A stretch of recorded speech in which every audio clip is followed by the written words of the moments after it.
All right. Welcome, friends new and old, to the Rocker Dog Podcast, the only show that talks to musicians about their canine companions. I'm your host, Tim Dill, along with my dog, Charlie, who's the brains of this whole operation. And this week, we're thrilled to bring you our talk with musician and actor Sam Palladio, who came into prominence in his role as Gunner Scott on the hit TV show Nashville, and released his terrific debut album, The Perfect Summer's Day, before we lost the light last September. And this is his resilient rocker dog.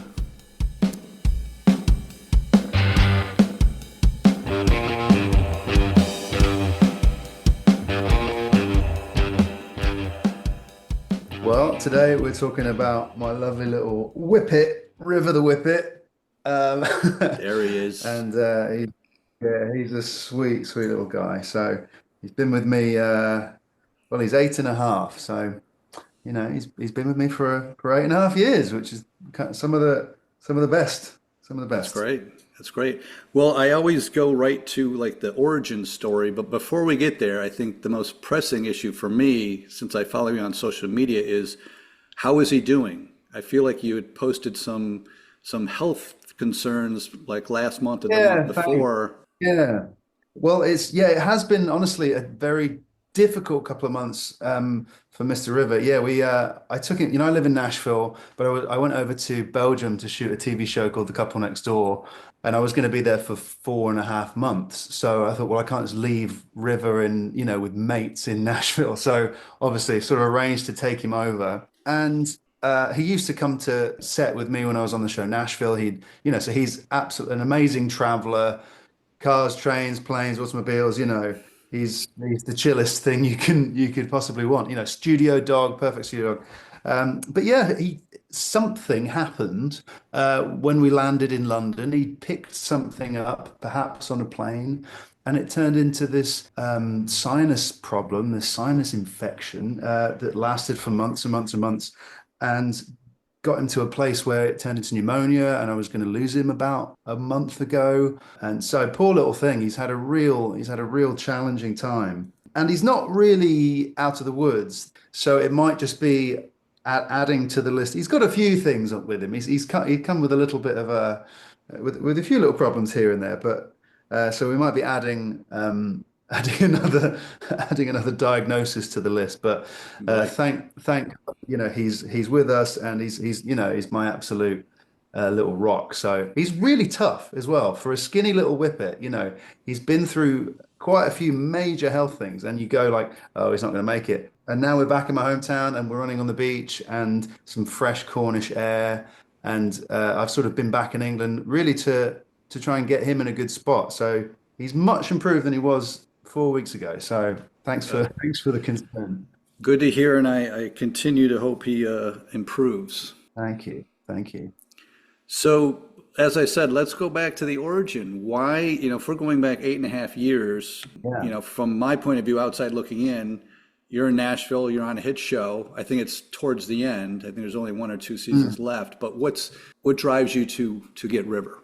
Well, it was actually, it's a bit of a sort of sad origin story as well, honestly. But he was supposed to be for my mum. So my mum, Sally, she passed away in end of 2018, and after a long battle with cancer. But we'd never had a dog growing up. I was a nerd. I had fish tanks and reptiles and things like that, and we had a cat, but no dogs ever in the family.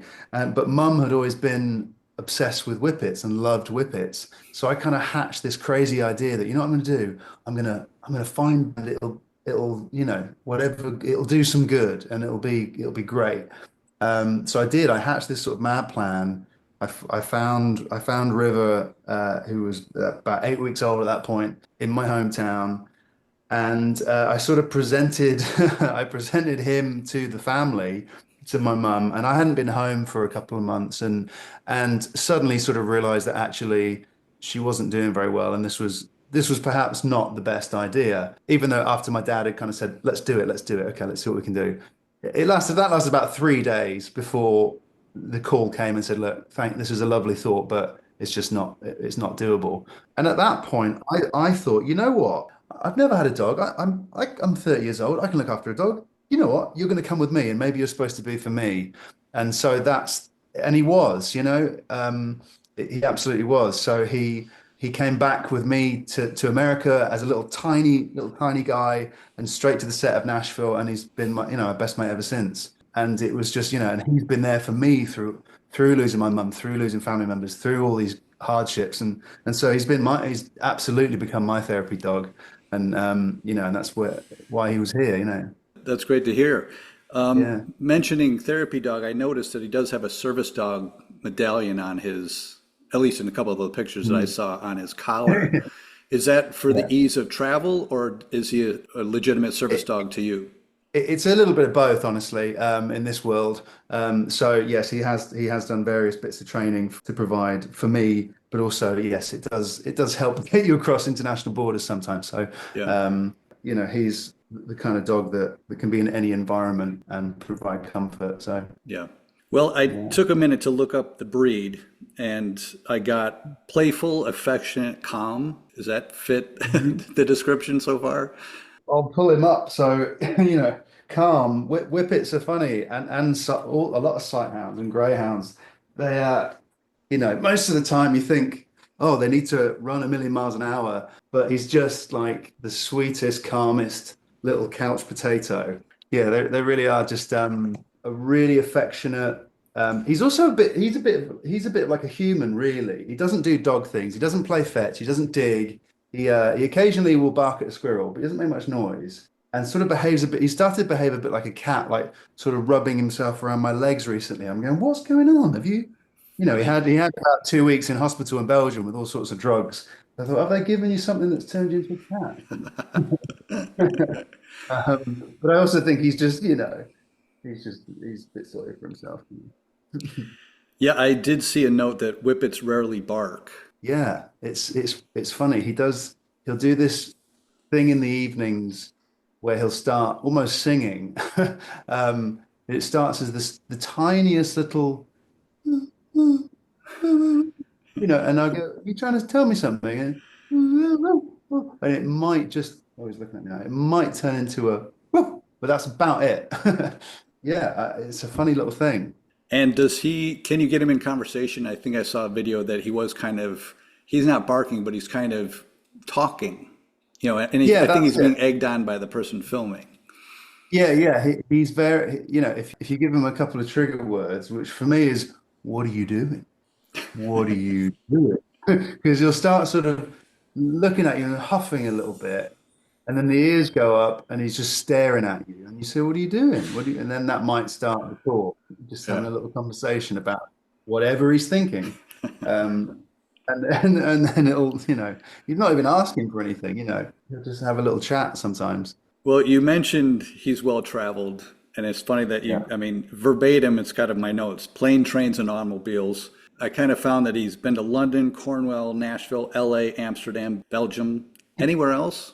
I think you might have hit them all there. Yeah, because I took him to Nashville, like I said, 2018, and he was kind of there for a long chunk of time. A few trips to LA, yeah, a little bit internal, but nothing major. And then yeah, these last 5 months, he's been absolutely everywhere. Yeah, we had a little nice walk in Amsterdam. I was filming in Antwerp, so he's seen a lot of Antwerp. It was very, very cold, so he's skinny, so he's had a little jacket on. But yeah, we did Antwerp, went up to Amsterdam. We were in the Netherlands filming. So he was just, set life as well. Be that, and actually the production I was working for were amazing and really great with dogs, and everybody loved dogs. So it was kind of like every morning me going to set wasn't like, "Hi Sam, welcome to set. How are you this morning?" It was like, River's here, everybody." And then, okay, and then like eventually, "Oh Sam, would you like a coffee?" Like, "Oh no, I'm fine." Especially when he was sick as well. They took really good care of him and helped me get him some good treatments. But yeah, now he's sort of, it's quite nice. Like the origin story is now back in my little apartment here in Cornwall, where I had him for those few days when he was tiny, and it was like, oh, is he going to come with me? Is he going to stay with mum and dad? And I've wanted for years and years and years to get him back I mean, the beach is just across the road here. So yeah, to get him back on the beach here and just like, he's a Cornish dog, and he's been landlocked in Nashville for a long time. So it's good for me actually to slow down a minute and try and take care of him here and and yeah, sort of sit on the beach in the mornings, and Sounds it's a nice. good time. So I'm glad he's come full circle. Yeah. Well, he seems very resilient, up for a lot of stuff. Is there anything he's not up for? I mean, he's not up for a lot because, like I said, he's not your typical dog. So he's, you try and, God, wouldn't it be great to play frisbee, or wouldn't it be great to go fetch a stick or something? And he's just like absolutely not bothered. Yeah. New treats, I got a new little squeaky squirrel the other day. Oh, let's try that. And it's, the first squeak of a new toy, it's ears up, throw it to him, catch it, put it on the floor, look at it, and never look at it again. It's like it's quite funny. I mean, like when I was, I play drums, I'm a musician, I'm at the house, and he's the sort of dog that would just sort of sit in the room if, if the door was open while you're playing drums and just, not be bothered.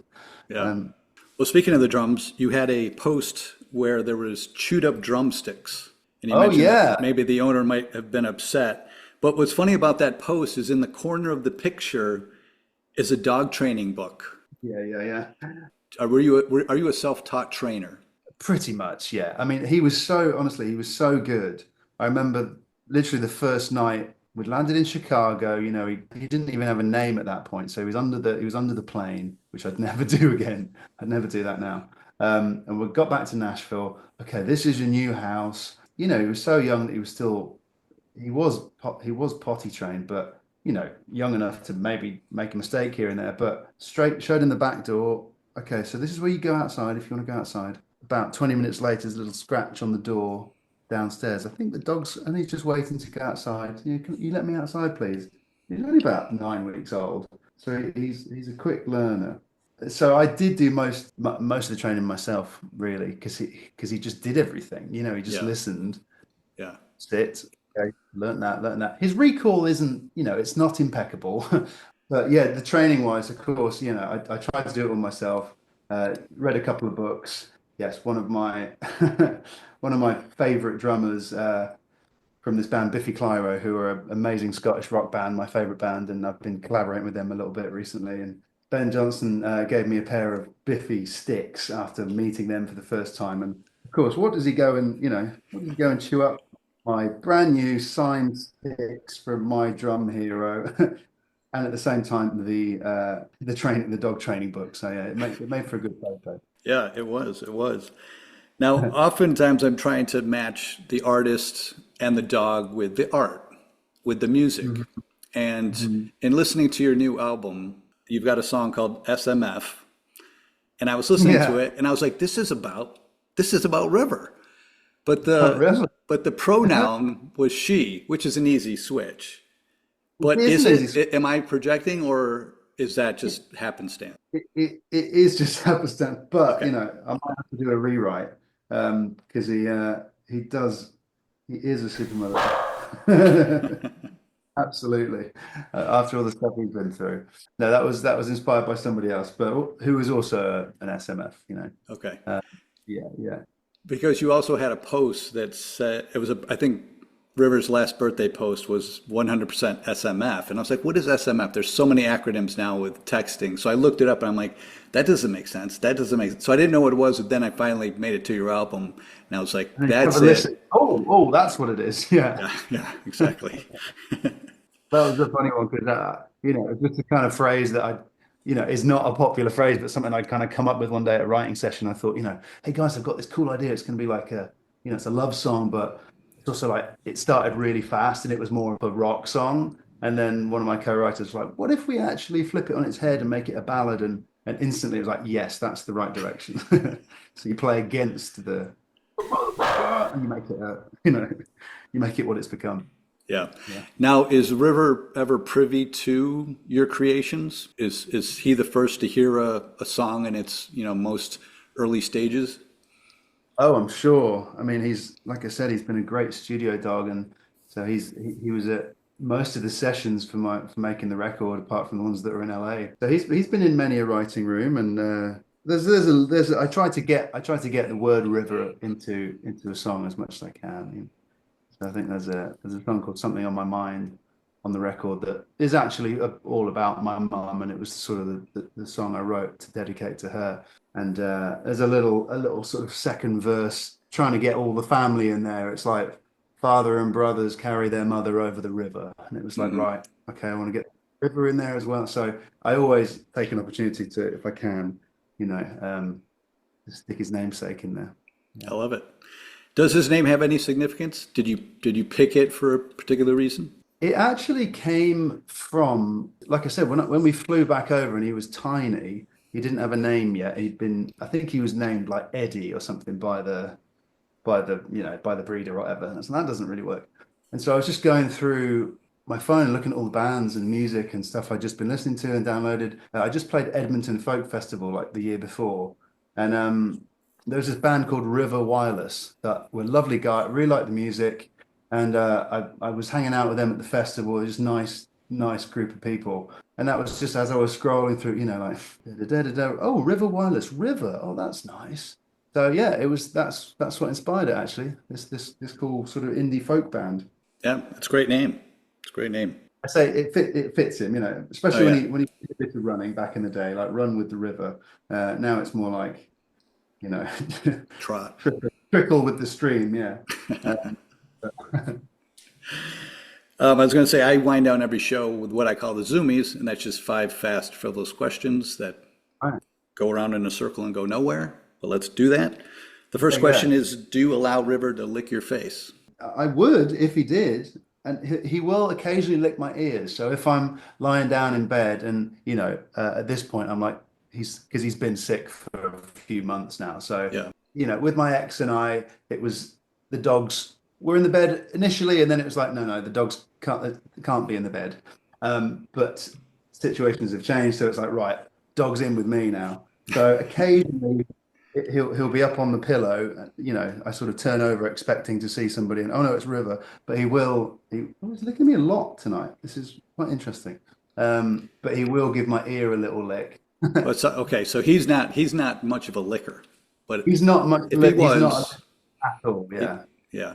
Okay, question two is, does River have a theme song? A few years ago, I did a Nickelodeon animated episode of a show called Sunny Day, and they wanted me to voice this dog, this British dog, in this one episode of this fun little kids show. And I said, it was like a singing dog, and I said, "Is there any? Here's some pictures of my dog. Is there any way we could, model the dog after River?" And so they absolutely made River the dog, but he was called Clyde in the show. But he had this. The dog sings this "Catch Me If You Can" song. That's really a really great little song for a kids TV show, and so that's kind of his little theme song that I don't think you'll be able to find unless you really want to do a deep dive and find episode whatever of season 3 Sunny Day. We're on it. You're on it. We're on it. Yes, Clyde. He avoids the dog catcher in that episode, and then I think at the very end, spoiler alert, the dog catcher adopts him. So Nice, nice. Well, it's funny, you might have answered question four, but question three is, if he went on tour, what would he want on the tour rider? oh yeah, he would want. He's been on some steroids at the moment. So he's absolutely chowing down on anything he'll possibly get his hands on. How But funny. these little chicken biscuits he's obsessed with. He'd want fresh chicken. He'd definitely want rotisserie, a nice bowl of rotisserie chicken every morning. That'd be perfect on the rider. He does raw food at the moment, so some raw food, some rotisserie chicken. He was eating broccoli the other night. I boiled some broccoli, and I didn't think he'd be interested, and he was having some of that. Oh, Um, so some foods, and then maybe a squirrel or two, just to kick in like the dog instinct and get him off the couch, yeah. um, perk him up a bit. Does Yeah. he ever get taken care of through catering on one of your TV gigs? I mean, he doesn't have his personal catering, but he did on the TV show I've just done. Like I said, they were great production and really dog friendly. So he was at lunch every day with the crew, and would just go around to we had about 40 crews. So we'd have big long tables. Everybody's eating lunch, and he'd make his way around sort of everybody in the whole room, seeing if he could get a little something, which was really fun. But now I've realized when we're going to restaurants and he wants to pull over and stop and say hello to everybody, he thinks that's what you do now at a restaurant or something. No, no, no, no, Rivet, no, no, they're not going to give you anything. He's like, but that happened for like months on Yeah. set. Oh, yeah. Trained, repetitive behavior. It's funny. Question Uh, four might come out of your work as a voiceover artist, but the question is, do you have a dog voice? I mean, only my silly little dog voice when I speak to the dog, you know. But um, when I we all have our little silly dog voice, don't we? Yeah. Don't we, Rupert? And then the B side to that question is, do you ever give him a voice? Almost like the animation, like do you ever personify him as if what would he sound like if he could speak?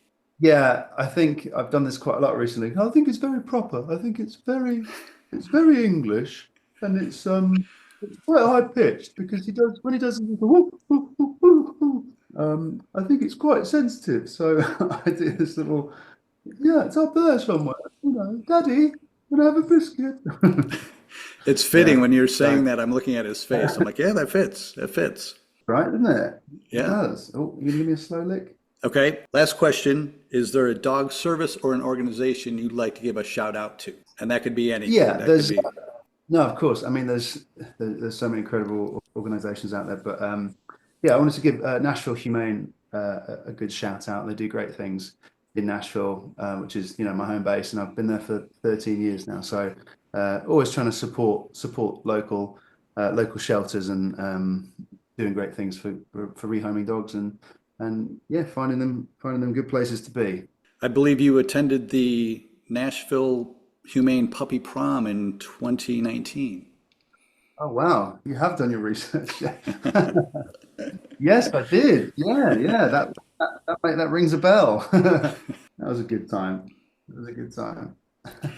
Well, before we close shop, I got one non-dog question, and that was simply because I think the last time I was on a plane, I watched the movie One Love, the Bob Marley story, and lo and Hey, behold, somebody's in the movie. yeah, I loved it. How did that come about?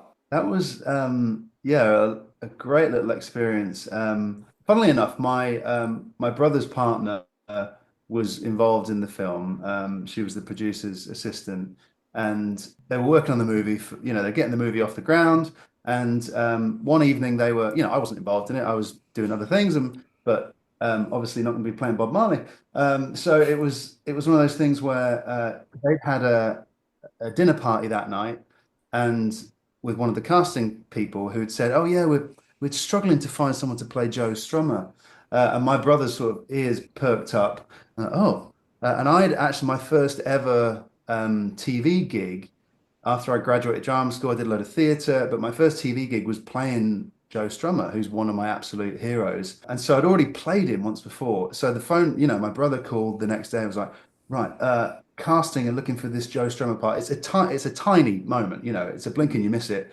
But I thought, well, I don't care. It's Joe Strummer. Like, there's no small parts when that character is concerned. So I called my agents and they just said, oh, we didn't even bother because it's just like a 1 day thing and it's not really well paid. And I don't care. I don't care. I want to play Joe Strummer in the Bob Marley biopic. Come on.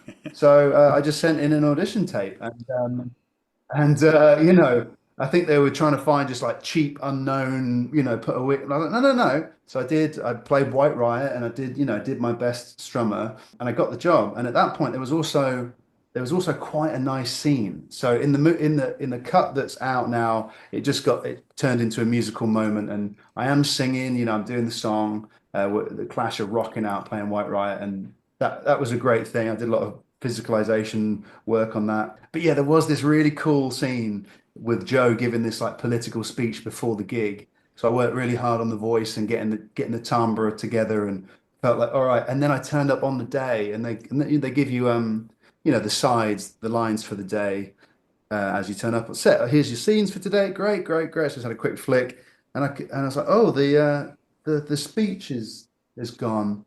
And they're like, oh, oh yeah. Oh no, yeah, I think that's been cut. Oh right, okay. What a shame. So it was a bit of a bummer in the end that I didn't get to do doing my Joe. But at the end of the day, again, just a really cool thing to embody that guy and be a very small part of a cool movie.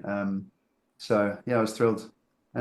and I'm hoping that it might mean that like the MCU, maybe there's a Bob Marley universe or a musical universe where somebody goes, "Oh, Sam Palladio played Joe Strummer in that. Yeah, yeah, let's give him his own." So I'm waiting for the full on Joe biopic, and then I'll just lead that up.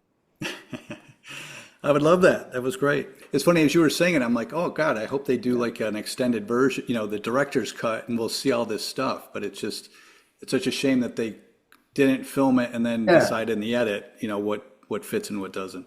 yeah, and the life of an actor, really, you sort of get used to that in a sense of just of releasing yourself to the universe, doing the best work you can, and then it's kind of out of your Yeah, hands. And most of the time, it's never anything personal, whatever. It's just, oh, we need to save 30 seconds, so that went, this went. And realistically, it didn't drive on Bob's story. It was just a cool moment for me. yeah, But like I say, it's no hard feelings. yeah. Well, it was very cool, very cool. Thank you for sharing, and thank you for sharing River. It was great to, a dog with 10,000 followers on social media definitely has a story to tell, and thank you for sharing it with me.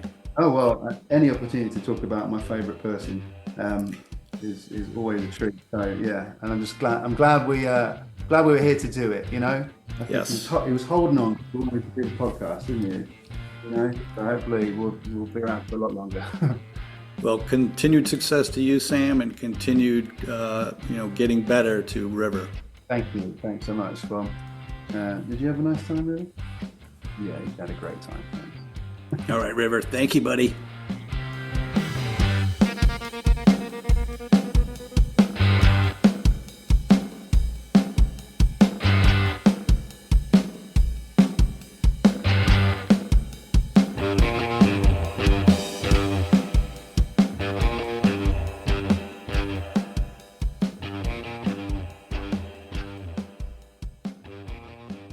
Carl, you're a damn good dog.